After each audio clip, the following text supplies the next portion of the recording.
So hello guys, welcome to the new video and today I think the video quality and the sound quality is enough good now। और मैं इससे पहले कहीं और video बना रहा था जिसके वजह से मुझे बहुत सारे प्रॉब्लम फेस करने के लिए पड़ रहा था, पर अब से ये जो प्रॉब्लम है ये नहीं होगा। ठीक है, थोड़ा सा साउंड प्रॉब्लम, सॉरी गाइस, थोड़ा सा लाइट में थोड़ा प्रॉब्लम है, बट मैं उसको भी फिक्स कर दूंगा। पर अब से वीडियो में थोड़ा भी आप लोगों को परेशानी नहीं हो पाएगा। ठीक है गाइस, आज हम लोग पढ़ने वाले हैं फ्रैक्शन। देखिए क्लास 6 के में आके अगर हम लोग को फ्रैक्शन के बारे में नहीं पता होगा तो इससे बुरी बात नहीं हो सकती। ठीक है गाइस, तो हम लोग पढ़ने वाले हैं फ्रैक्शन। आज हम इस चैप्टर में क्या पढ़ रहे होंगे, बेसिक से एडवांस तक पढ़ रहे होंगे फ्रैक्शंस के बारे में, फ्रैक्शन क्या होता है। तो चलिए वीडियो में देखते हैं कि हमारा जो मेन की पॉइंट है वो क्या क्या है। ठीक है गाइस, तो देखिए सबसे पहला फ्रैक्शन हम लोग पढ़ेंगे, फ्रैक्शन क्या होता है, इसके साथ कैसे डील करना है, ये सब पढ़ने वाले हैं। नेक्स्ट में हम लोग क्या पढ़ने वाले हैं, revision of the what fraction is. हम लोग पहले रिवाइज करेंगे क्लास 5 में मैंने क्या पढ़ा था, फ्रैक्शन एक्चुअली होता क्या है। वो कुछ पता ही नहीं होगा तो हम लोग कैसे उस क्वेश्चन पे आगे बढ़ सकते हैं। ठीक है, नेक्स्ट हम लोग क्या पढ़ने वाले हैं, fraction as a part of whole. अभी एक पार्ट मतलब एक होल का कैसे एक पार्ट है, पूरा चीज का कैसे एक पार्ट है फ्रैक्शन, उसके बारे में पढ़ने वाले हैं। मतलब कैसे डील किया जाता है, न्यूमरेटर क्या होता है, डिनोमिनेटर क्या होता है, इसके बारे में पढ़ने वाले हैं। ठीक है, नेक्स्ट हम लोग क्या पढ़ने वाले हैं दोस्तों, representation of fraction pictorially and on number line. It means we have going to study that what is fraction, how to represent the fraction in pictorially and on number line। मतलब pictorially मतलब photo के द्वारा हम लोग कैसे इसको represent कर सकते हैं, एंड हम लोग नंबर लाइन पे कैसे रिप्रेजेंट कर सकते हैं, इसके बारे में हम लोग पढ़ने वाले हैं। नेक्स्ट पॉइंट में हम लोग पढ़ने वाले हैं फ्रैक्शन एज ए डिवीजन। मतलब कैसे डिवाइड करेंगे, मतलब डिवीजन में हम लोग फ्रैक्शन को कैसे उसको हम लोग डील कर सकते हैं। ठीक है, नेक्स्ट हम लोग पढ़ने वाले हैं proper fraction, improper fraction and mixed fraction. ये तीनों बहुत ही इंपॉर्टेंट होता है क्लास 6 के पॉइंट ऑफ व्यू में, जो बहुत ज्यादा एग्जाम में क्वेश्चंस पूछे जाते हैं। ठीक है, तो इसको भी हम लोग डीप से पढ़ रहे होंगे। नेक्स्ट हम लोग क्या पढ़ेंगे, कंपैरिजन ऑफ फ्रैक्शन। दो फ्रैक्शन के बीच में मान लीजिए 1 और 2 दे दिया, 3/4 दे दिया। अब हम लोग को बताना है कि इस दोनों में से बड़ा कौन है, तो इसको भी कंपेयर करने के लिए हम लोग वीडियो के आगे सीख रहे होंगे। ठीक है गाइस, उसके बाद हम लोग पढ़ने वाले हैं कि कोई भी दो फ्रैक्शंस को कैसे प्लस करें, कैसे multiply, divide and all the जो ऑपरेशंस होते हैं कैसे उन लोगों को करना है। तो इस वीडियो में हम लोग डीप, इसके नेक्स्ट वाले वीडियो में हम लोग क्या करेंगे, डीप से पढ़ रहे होंगे कि फ्रैक्शंस क्या होते हैं, इसके अलग अलग प्रकार पढ़ रहे होंगे, तो आप लोग को बहुत ही अच्छा लगेगा। तब तक आप लोग क्या कीजिए, चैनल को प्लीज सब्सक्राइब कर लीजिए। तब तक keep learning, keep exploring, take care, bye bye. पहले वाले वीडियो में हम लोगों ने जाना था कि हमारे जो फ्रैक्शंस होते हैं वो उसका की कंसेप्ट में हम लोगों ने पढ़ा था कि इस पूरे सीरीज में हम लोग क्या क्या पढ़ने वाले हैं। तो चलिए शुरू करते हैं आज का पहला टॉपिक जो हमारा है फ्रैक्शन। ठीक है गाइस, तो फ्रैक्शन में हम लोग क्या पढ़ने वाले हैं गाइस, आप लोग कभी एक, चलिए पढ़ते हैं पहले। आप लोग कभी एक चीज देखे होंगे, नेशनल फ्लैग देखे होंगे, है कि नहीं। चलिए हम पहले एक नेशनल फ्लैग बनाते हैं। क्या बनाते हैं, नेशनल फ्लैग। ठीक है, इसका लेंथ मैंने मान लिया है। इसमें पहले देख लेते पढ़ लेते हैं कि क्या लिखा हुआ है। You must scene Indian flag. सबने देखा है अपना भारतीय नेशनल फ्लैग।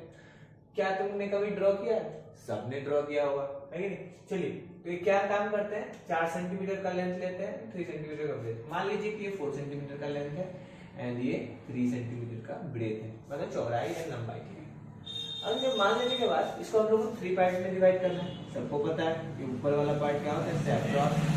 बीच वाला जो पार्ट है वो व्हाइट कलर का होता है एंड जो नीचे वाला जो पार्ट है वो ग्रीन कलर का होता है, जिसमें एक अशोक चक्र भी होता है कि नहीं। एक अशोक चक्र होगा ऐसे करके, इसमें 24 डंडे लगे हुए।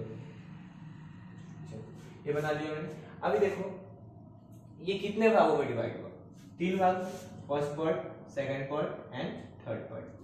अब ये जो पार्ट में जो डिवाइड हुआ ये पूरे का एक पार्ट, अगर मान लीजिए मैं इसमें से व्हाइट पार्ट ही ले लूं, तो ये जो व्हाइट पार्ट है ये पूरे में से कितना पार्ट है, ये पूरा कितना पार्ट था टोटल, पूरा कितना पार्ट था पहले बताइए आप लोग। पूरा ये 3 पार्ट था, क्योंकि 1, 2 एंड 3। ये पूरा पार्ट में से अगर मैं व्हाइट पार्ट को कंसीडर करूं तो इसको मैं 1:3 के फ्रैक्शन में लिख सकता हूं। ऐसा समझ में बहुत ही आसान था। अगर मान लीजिए कि ऊपर वाला को भी लिख रहा हूं तो ऊपर वाला को मैं कैसे लिखूंगा, उसी को भी 1:3, क्योंकि 1 पूरा में से उठाया और 3 को पार्ट था, 3 को पार्ट में से मैंने एक पार्ट को उठा लिया, तो मतलब 3 भाग का 1 भाग मैंने ले लिया, तो ये हो गया फ्रैक्शनल्स। ठीक है, इसको फ्रैक्शंस में हम लोग बोलते हैं। देखिए जैसे कि मैंने इसमें लिखा है व्हाइट, सैफरन एंड ग्रीन, जो हमारे फ्लैग का कलर होता है। ओके, अभी देखिए द व्हाइट पार्ट 1/3, जो व्हाइट पार्ट है 1/3 is called fraction of the whole flag. इसको क्या बोलेंगे, इसी को हम लोग बोलेंगे होल फ्लैग का एक व्हाइट पार्ट का फ्रैक्शन, है कि नहीं? बहुत ही इजी था। चलिए मूव करते हैं नेक्स्ट। अभी हम लोग थोड़ा सा थ्योरी पढ़ लेते हैं। इसमें क्या बोला है, the part of a whole और a collection can be represented by a fraction number. मतलब कोई भी एक कलेक्शन को या कोई भी एक टुकड़े को रिप्रेजेंट करने के लिए हमें फ्रैक्शनल नंबर का मदद लेना होगा। ठीक है, उसी से हम लोग क्या कर सकते हैं, रिप्रेजेंट कर सकते हैं। बहुत ही आसान कंसेप्ट था, छोटा सा बात था। ध्यान रखना है कि फ्रैक्शनल नंबर या फ्रैक्शंस क्या होता है। ठीक है, चलिए नेक्स्ट बढ़ते हैं फ्रैक्शनल नंबर। अभी फ्रैक्शनल नंबर क्या होता है, फ्रैक्शनल नंबर कुछ नहीं होता है। देखिए मान लीजिए कि मैंने एक सर्कल कंसीडर किया। एक सर्कल कंसीडर करने के बाद इसको मैंने कितने भाग में डिवाइड कर दिया, 1 2 3 4 5, इसको मैंने 5 भाग में डिवाइड कर दिया, जिसमें से मैंने क्या किया, शेडेड भाग कितना शेड कर दिया मैंने, 2 भाग को शेड कर दिया। अब मैं जिस लिखूंगा इसको मैं अपना जो नंबर में लिखूंगा उसी को बोलेंगे फ्रैक्शनल नंबर। चलिए मैं लिख के दिखाता हूँ। पूरा भाग कितना था, पूरा भाग, डिनोमिनेटर में हम लोग पूरा भाग लिखेंगे एंड न्यूमरेटर में हम लोग क्या लिखेंगे दोस्तों, न्यूमरेटर में हम लोग लिखेंगे जितना भाग इसमें शेडेड है। ये यूज हो गया हो किसी चीज का। ठीक है, समझ में आया? तो सबसे पहले इसमें पूरा भाग हम लोग कितना लिखेंगे, हमारा पूरा भाग जो था वो है 5, एंड जो हमारा यूज्ड भाग है शेडेड भाग बोलो कितना है इसमें। ये जो हम लोग ने लिखा, ये लिखने को ही हम लोग फ्रैक्शंस में लिखे, इसीलिए हम इसको फ्रैक्शनल नंबर बोलेंगे। बहुत ही आसान था। चलिए moving to the next figure. क्या बोला है इसमें, कितना पार्ट है, 1 2 3 4, मतलब टोटल था 4 भाग, तो मैंने डिनोमिनेटर में 4 रख दिया।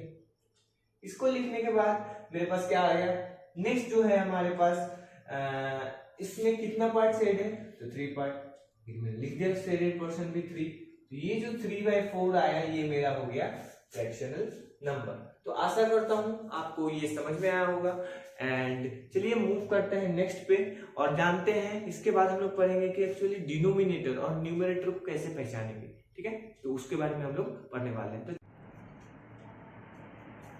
तो गाइस चलिए बढ़ते हैं नेक्स्ट टॉपिक पे। अभी हम लोग पढ़ेंगे कि न्यूमरेटर एंड डिनोमिनेटर किसे कहते हैं। ठीक है गाइस, तो न्यूमरेटर क्या होता है, the number above the horizontal line is called numerator and the number below the horizontal line is called denominator. अभी एक्चुअली होता है क्या है आपको बताते हैं। एक हॉरिजॉन्टल लाइन पर ड्रॉ करते हैं। ठीक है, ड्रॉ किया, इस हॉरिजॉन्टल लाइन के ऊपर कुछ भी नंबर हो, ठीक है, इस हॉरिजॉन्टल लाइन के ऊपर अगर कुछ भी नंबर हो, इस नंबर को हम लोग बोलेंगे न्यूमरेटर। मान लीजिए मैंने लिया 5 7, ठीक है, ये ले लिया। इसके हॉरिजॉन्टल लाइन, ये जो हॉरिजॉन्टल है सीधे जो सोया हुआ लाइन है, इस लाइन के ऊपर कुछ भी नंबर हो उसको हम लोग क्या बोलेंगे दोस्तों, न्यूमरेटर। क्या बोलेंगे, न्यूमरेटर। एंड इस हॉरिजॉन्टल के लाइन नीचे जो भी नंबर है उसको हम लोग क्या बोलेंगे, डिनोमिनेटर। क्या बोलेंगे दोस्तों, डिनोमिनेटर। ठीक है, आई थिंक मेरे प्रोनाउंसिएशन में अगर गलत हो तो प्लीज फॉरगिव मी और आप लोग इसको देखिए। चलिए कुछ एग्जांपल और लेते हैं ताकि आप लोग को अच्छे से समझ में आए। मान लीजिए कि मैंने 2/3 लिया, 4/6 लिया। अगर मान लो कि मैंने इसको बोला कि तुम इसको न्यूमरेटर बताओ, तो इसमें हमारा न्यूमरेटर क्या हो गया 2 एंड डिनोमिनेटर हो गया मेरा 3। इसमें 2 4 एंड डिनोमिनेटर हो गया मेरा 6 आया। बहुत ही आसान था, बस याद रखना है कि न्यूमरेटर किसे कहते हैं, डिनोमिनेटर किसे कहते हैं। अभी हम लोग पढ़ने वाले हैं representation on a number line, जो हम लोग नेक्स्ट वीडियो में पढ़ेंगे। तब तक keep learning, keep exploring, bye bye.